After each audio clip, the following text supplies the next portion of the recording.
This is the Lone Crater YouTube. We hope this video helps. You begin by identifying the band type and why it matters. Metal links remove differently than leather or mesh. With tools ready, spring bar tool, pin pusher, small hammer, ruler, measure your wrist and mark the desired fit. Once done, remove the watch from your wrist and secure it on a soft surface. This prevents scratches.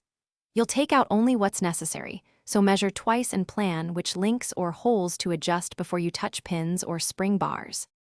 Now you tackle the core work, removing or adding links. You locate the removable pins or screws, arrows on the underside tell you the push direction, and use a pin pusher with light taps to avoid bending pins.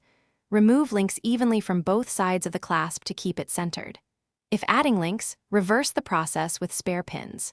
Make sure holes align, then gently reinsert and seat pins. Once the clasp is aligned, test the fit and adjust as needed before final tightening. Finish by trimming excess leather or sliding the buckle on a NATO, and use micro adjustments on the clasp for final comfort. You should check spring bars and clasp engagement to ensure security.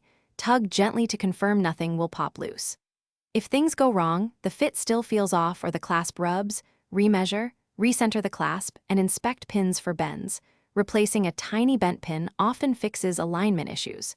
If a problem persists, seek a jeweler to avoid damaging the band. Thanks for watching. Consider subscribing if we helped you.